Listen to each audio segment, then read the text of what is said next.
Hello friend, नमस्ते। मैं पूनम आप सबका अपने यूट्यूब चैनल पूनम अवधि गीत में स्वागत करती हूँ। आप लोग कैसे हैं? उम्मीद करती हूँ आप लोग बहुत अच्छे होंगे। दोस्तों, आज हम आप सबके लिए एक बहुत पुराना चुटकुला गीत लेके आई ही। देखा जाए, जब हम पढ़त रहे तब कोई गाना कापी रही हमारा, देखा कैसे फाट गया, देखा कैसे हो गया है।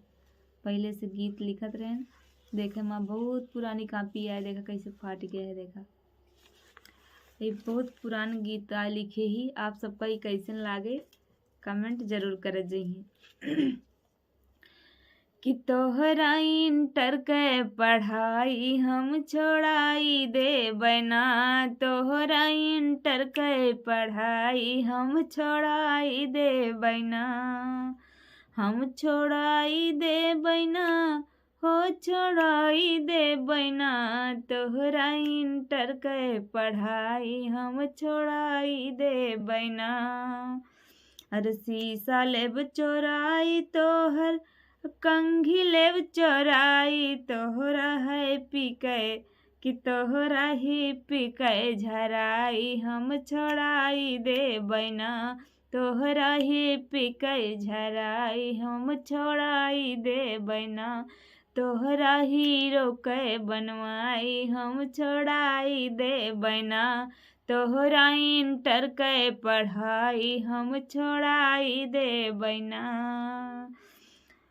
अरे जूता लेब तो तोहर जूता लेब चोराई, तोहर मोजा लेब चोराई, तोहर जूता लेब चोराई, तोहर मोजा लेब चोराई, तोहरा हीरो के बनवाई, हम छोड़ाई दे बना, तोहरा हीरो के बनवाई, हम छोड़ाई दे बना, तोहरा इंटर के पढ़ाई हम छोड़ाई दे बना।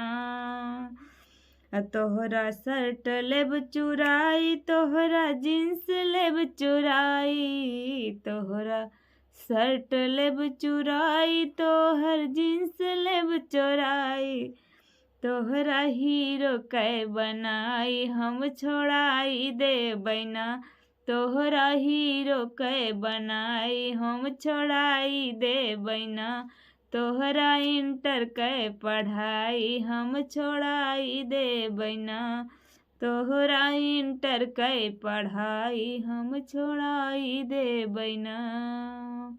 गीत कैसन लगा कमेंट जरूर कर जी।